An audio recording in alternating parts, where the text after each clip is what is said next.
Good morning, student. I am Mr. Vikas Sahib Ravan Singh from Krishna Mahavidyalaya, Retri Budrug, Department of Chemistry. Today I will deliver 11 Science Chemistry topic elements of group 13, 14 and 15. Dear student, you are familiar with the word elements. Elements means मूलद्रव्य. आणि dear student, you are also familiar with the word periodic table. मूलद्रव्यांची आवर्त सारणी. इयत्ता 10वी मध्ये तुम्ही मूलद्रव्यांची आवर्त सारणीची बरीचशी माहिती अभ्यासलेली आहे. त्याचं वर्गीकरण तुम्ही अभ्यासलेलं आहे. मग 8वी मध्ये काही या मूलद्रव्यांचा अभ्यास केला आहे, 9वी मध्ये केलेला आहे, 10वी मध्ये सुद्धा केलेला आहे. त्याच इलेमेंटचं आपण क्लासिफिकेशन केले, म्हणजे एक आवर्त सारणी तुम्ही थोडक्यात अभ्यासली की ज्याला आपण पिरियडिक टेबल म्हणतोय. ते पिरियडिक टेबल मधले हे जे ग्रुप 13, 14 आणि 15 याचा 11वी मध्ये आपण अभ्यास करणार आहोत. आता पिरियडिक टेबल सगळ्यांनी अभ्यासलेला आहे, बघितलेला आहे. त्याचा आउटलाईन सगळ्यांच्या लक्षात आहे. बघा मी इथं आउटलाईन काढलेला आहे. आता याच्यामध्ये काय दिसतंय? What you have to see? There are vertical columns. Vertical columns means this. That is called as vertical columns and that is horizontal rows. आडव्या ओळी. हे उभे स्तंभ आणि आडव्या ओळी आहेत. आता याच्यामध्ये एकूण उभे स्तंभ किती आहेत? तर एकूण उभे स्तंभ आपण मोजूया. बघा 1, 2, 3, 4, 5, 6, 7, 8, 9, 10, 11, 12, 13, 14, 15, 16, 17, 18. Total vertical columns are present in the periodic table is 18. आता हॉरिझॉन्टल रोज की ज्याला आपण पिरियड्स म्हणतोय. Vertical columns are called groups की ज्याला तुम्ही गण म्हणत होता. आता गण म्हणायचं नाही, आपण त्याला आता इंग्लिशमध्ये बघायचं. आता आपण सायन्सला आलेलो आहे आणि आपलं लँग्वेज ऑफ आन्सर आहे English. And that's why just we have to speak very well in English. You should write in English. इंग्लिशमध्येच तुम्हाला समजून घेण्याची आता गरज आहे, कारण आपला लँग्वेज ऑफ आन्सर काय आहे? इंग्लिश आहे. मग आता यामध्ये जर गेलो तर हे व्हर्टिकल कॉलम्स टोटल 18 आहेत. That are called as groups. Horizontal rows just we have to count here. That is first horizontal row that contain only 2 elements. That is first, second, third, fourth, fifth, sixth and seventh. Seventh row is incomplete. यामधील काही मूलद्रव्यांचा शोध अजून लागलेला नाही.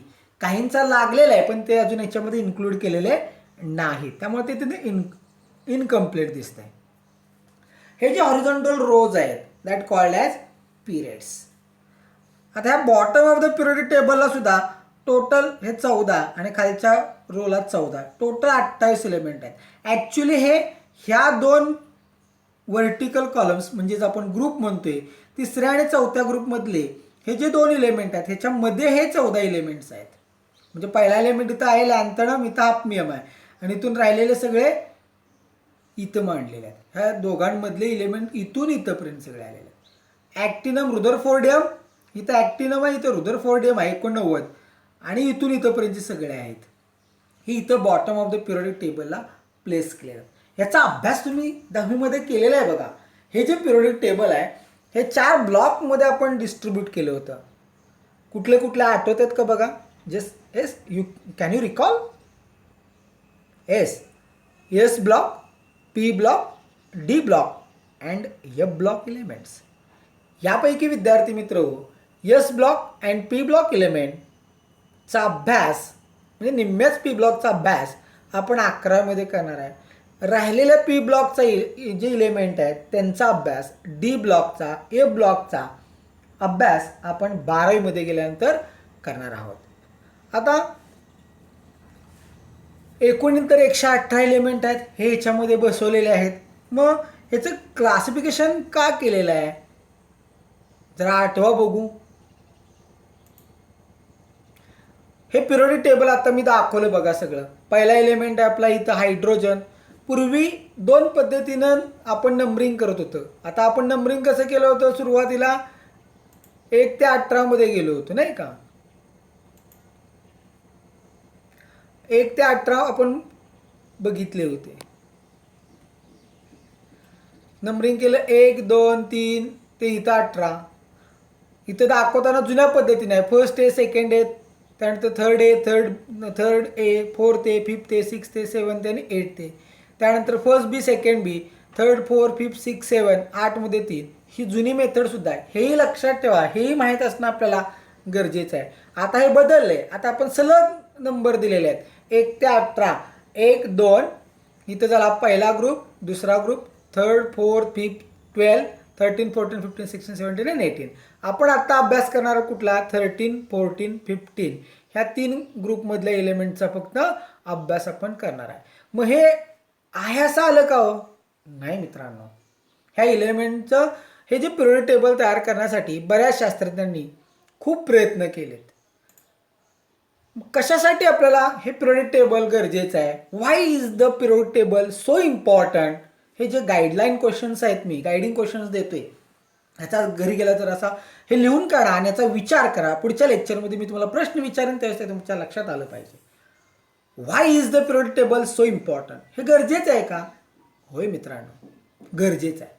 जर आपण ह्या इलेमेंटचा व्यवस्थित अभ्यास केला नसता तर आपल्याला कुठला इलेमेंट कुठं वापरायचा आहे हे लक्षात आलं नसतं. त्याचे युजेस काय आहेत, त्याचे ॲडव्हान्टेजेस म्हणजे काय आहेत, ड्रॉबॅक्स काय आहेत हे आपल्याला समजले नसतं. आणि त्या इलेमेंटचा, त्या मूलद्रव्याचा आपल्याला अभ्यास करता आला नसता, वापर करता आला नसता. आपल्या भावी जीवनामध्ये आपण तो करतोय. फॉर एक्झाम्पल गोल्ड आपण वापरतोय, त्यानंतर ॲल्युमिनियम आपण वापरतोय, आयर्न वापरतोय, सिल्वर आपण वापरतोय. हे सगळे इलेमेंट आहेत, मूलद्रव्य आहेत. हे निसर्गात मूलतः सापडतात. त्याचं एक्स्ट्रॅक्शन आपण करतोय, प्युरिफिकेशन आपण करतोय. मग त्याच्या प्रॉपर्टीज काय ते आपल्याला कळलं पाहिजे. त्याची म्हणून आपण हे पिरियोडिक टेबल तयार करण्यामागचं ते एक महत्त्वाचं उद्दिष्ट आहे. Why is the periodic table shaped the way it's shaped? आपण आता फॉर्मॅट बघितला. 1 ते 18 व्हर्टिकल कॉलम्स केले, 1 ते 7 हॉरिझॉन्टल रोज केले. पिरियड्स त्यांना म्हणतोय, व्हर्टिकल कॉलम्सला आपण ग्रुप्स म्हणतोय. त्याच्या पद्धतीने त्याचा शेप आलेला आहे. Why do element combine? Why do element react? मग ते इलेमेंट कंबाईन का होत आहेत, रिॲक्ट कसे होत आहेत, यासाठी आपल्याला शिकणं गरजेचं आहे. What other patterns are there in the world? दुसरा पॅटर्न आहे का इलेमेंट रिप्रेझेंट करण्याचा हे पिरियोडिक टेबलशिवाय? नाही. ह्याच पॅटर्नमध्ये कुठेही जावं जगामध्ये, पिरियोडिक टेबल म्हटलं की या पद्धतीनेच ड्रॉ केले जाते. 1 ते 18 व्हर्टिकल कॉलम्स असतात, 1 ते 7 हॉरिझॉन्टल रोजच असतात. या व्यतिरिक्त अदर कुठल्याही पॅटर्ननुसार हे इलेमेंट क्लासिफाय केले जात नाहीत. हेच पिरियोडिक टेबल आपण सगळीकडे जगामध्ये वापरतोय. And how do they help us? ते आणि ते आपल्याला उपयुक्त आहे.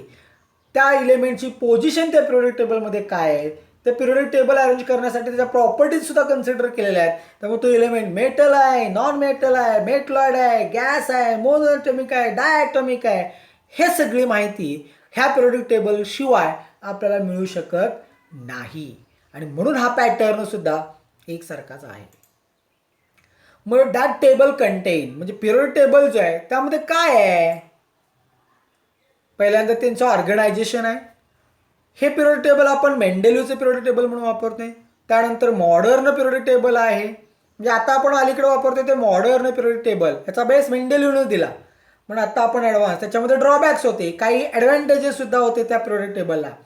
ते दूर करून आपण मॉडर्न पिरियोडिक टेबल वापरतोय. त्यामध्ये ग्रुप्स ऑफ द इलेमेंट्स आहेत. कुठले कुठले आहेत? मेटल, नॉन मेटल, मेटलॉइड्स आहेत. त्या एलिमेंटची डिस्कवरी आहे. Origin of the name of the element आहे.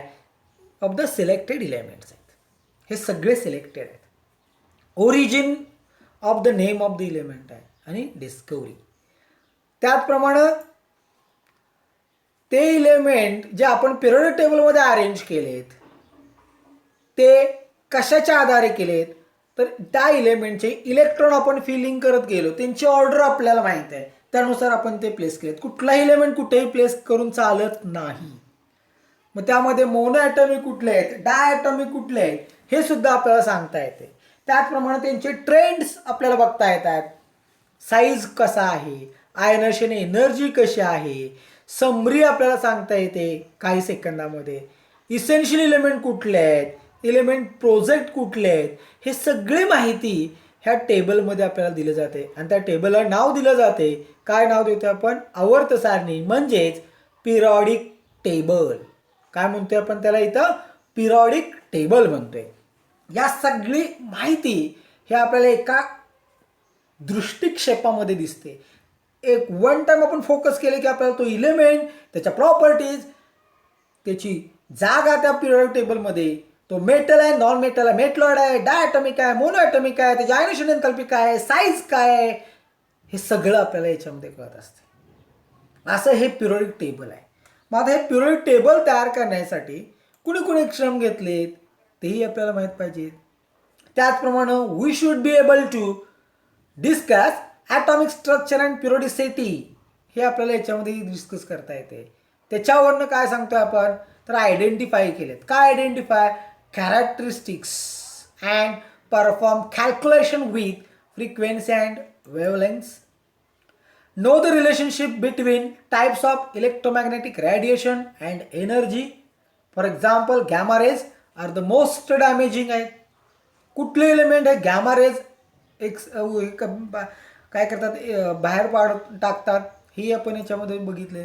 Know what exhibit continuous line spectra, continuous and line spectra कोण देते. Know what each of 4 quantum numbers NLM and S. इथे MS म्हणजे S घेतोय आपण. हे क्वांटम नंबर आपल्याला माहीत असलं पाहिजेत. हे क्वांटम नंबर सुद्धा आपल्याला त्या पिरियॉडिक टेबलमध्ये दाखवता येतात. प्रिन्सिपल क्वांटम नंबर असेल, अझिमुथल क्वांटम नंबर असेल, मॅग्नेटिक क्वांटम नंबर असेल, स्पिन क्वांटम नंबर असेल, ही सुद्धा माहिती आपल्याला पिरियॉडिसिटीमध्ये मिळते. आयडेंटिफाय करतो आपण क्वांटम नंबर्स, आत्ताच आपण बघितलं. Write complete and shorthand electronic configuration as well as orbital diagrams for an atom or ion of an element. आपल्याला इलेक्ट्रॉनिक कॉन्फिगरेशन कम्प्लीट किंवा शॉर्टमध्ये लिहिण्याची सुद्धा सुविधा ह्या पिरियॉडिक टेबलमध्ये आपण मिळतोय. Identify the number and location of the valence electron in atom. Apply the trends in atomic properties such as atomic radii, ionization energy, electronegativity, electron affinity and ionic size. त्याचप्रमाणे ह्या पिरियॉडिक टेबलचं मग development कसं झालं, कुठल्या कुठल्या शास्त्रज्ञाने हे periodic table develop करण्यासाठी आपलं आयुष्य घालवलं ते आपण इथं बघतोय. एक म्हणजे पहिल्या laws of triads. Laws of ट्राइड्समध्ये काय आहे, 3 मूलद्रव्यांचे गट केले गेलेत. Elements could be classified into groups of 3.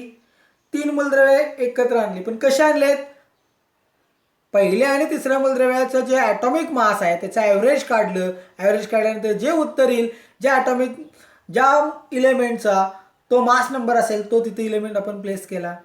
हे करत असताना त्याचे ट्रेंड्स बघितले गेले. Physical properties such as density बघितली, melting point, atomic mass observe केलं आणि मगच त्यांचे काय केलेत, 3 इलेमेंटचा गट केला.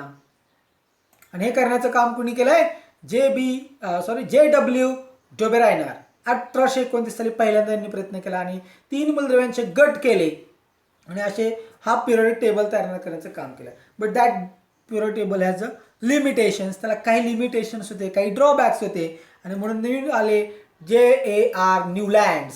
1864 साली त्यांनी ऑक्टेव्ज तयार केले. काय तयार केले, ऑक्टेव्ज, लॉज ऑफ ऑक्टेव्ज. आता काय केलं, एकूण त्या काळात आपल्याला 62 मूलद्रव्ये माहित होती आणि ते arranged the 62 elements into groups of 7.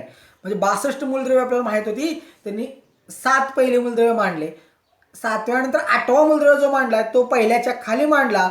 According to increasing atomic mass, he proposed that and eighth element would then repeat the properties of the first element in the previous group.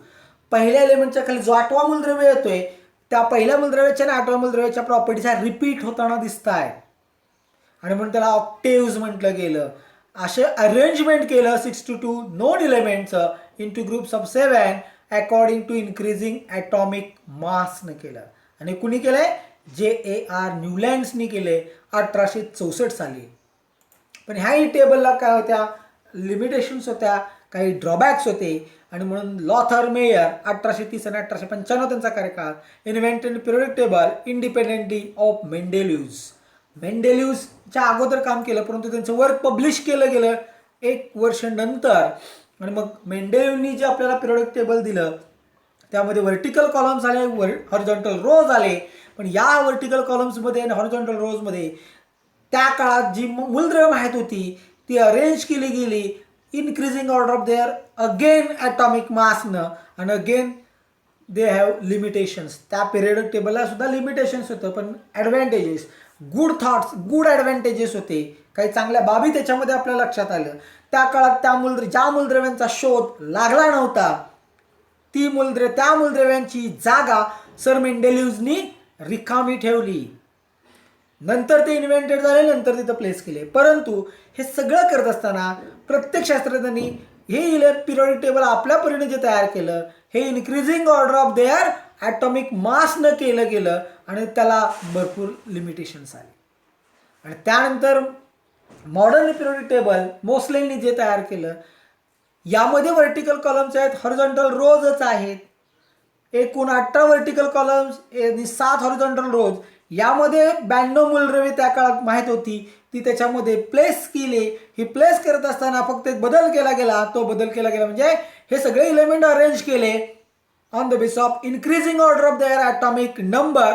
आणि ॲटॉमिक नंबरनं ते element सगळे place करत गेले आणि आपल्याला modern periodic table हे इथं आपलं तयार झालं. ते मॉडर्न पिरियोडिक टेबल हे या पद्धतीने दिसते. पहिला इलेमेंट की जो लाइटेस्ट इलेमेंट आहे की त्याचं नाव आहे हायड्रोजन, त्याचा ॲटॉमिक नंबर 1 आहे. तो इथं आपण दाखवतोय किंवा त्या काही ठिकाणी आता सेंटरला सुद्धा प्लेस करण्याची सोय आहे. इथंही तो दाखवला जातोय. ॲक्च्युली ती जागा इथं आहे पण तो इथं दाखवला चालतोय. तो पहिला आहे, लाइटेस्ट आहे, नॉन मेटल आहे.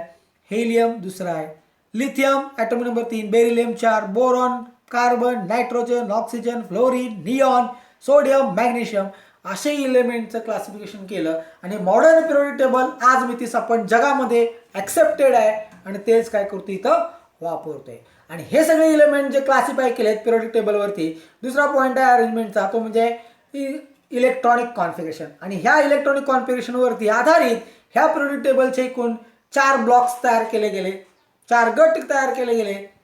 पहिला गट म्हणजे S block element, P block element, D block element आणि F ब्लॉक इलेमेंट. आता पहिला आणि दुसरा ग्रुप जो आहे लेफ्ट हँड साईडकडून पहिला आणि दुसरा ग्रुप ह्याला S ब्लॉक इलेमेंट म्हटलं जाते depending upon the electronic configuration. 3 ते 12 मध्ये मूलद्रव्यात scandium to zinc, yttrium to cadmium, lanthanum to mercury, actinium आणि ही सिरीज इनकम्प्लीट आहे. ह्यामध्ये जे इलेमेंट आहेत त्यांना D ब्लॉक इलेमेंट म्हटलं जाते. लॅन्थनम, हाफनियम, ॲक्टिनम, रुदरफोर्डियम यामधले 14, यामधले 14 ते 28 element bottom of the periodic टेबलला प्लेस केलेत. त्यांना आपण F ब्लॉक इलेमेंट म्हणतोय. ते ॲक्च्युली D ब्लॉकमधलेच आहेत. त्यांना आपण दुसरंही नाव देतोय इनर ट्रान्झिशन इलेमेंट. यांची ओळख इनर ट्रान्झिशन इलेमेंट नही होते. ह्यांना ट्रान्झिशन इलेमेंट म्हटलं जाते, यांना इनर ट्रान्झिशन इलेमेंट म्हटलं जाते. ह्या 2 ब्लॉकचा अभ्यास आपण 12वीत करणार आहे. हा S ब्लॉक फर्स्ट सेकंड 13 ते 18 या इलेमेंटचा, 13, 14, 15चा 11वीत, 16, 17, 18 इलेमेंट या ग्रुपचा अभ्यास आपण 12वीमध्ये करणार आहोत. आणि आज आपण बघणार आहोत तो म्हणजे elements of group 13, 14 and 15. They are collectively called as B block elements. अशा पद्धतीचा हा पिरियोडिक टेबलचा डिस्कवरी आहे, लक्षात ठेवा. या पद्धतीनं हे पिरियोडिक क्लासिफिकेशन केलंय. अशा पद्धतीनं तुम्ही 10वीपर्यंत अभ्यास केलेला आहे, तो मराठीत केलेला आहे. आता मात्र इथून पुढे आपल्याला सगळे पेपर जे लिहायचे आहेत मराठी सोडून सगळे इंग्लिशमध्ये लिहायचे आहेत. आणि त्यामुळं इंग्लिशचा सराव करायचा. त्यासाठी एक सोपी अभ्यासाची पद्धत, सगळ्यांनी पहिल्यांदा आपलं केमिस्ट्रीचं पुस्तक हे विकत घ्यायचं. ज्यावेळेस आपण अभ्यासाला बसणार आहोत किमान दिवसातून 1 तास केमिस्ट्रीसाठी आपण अभ्यास केलाच पाहिजे.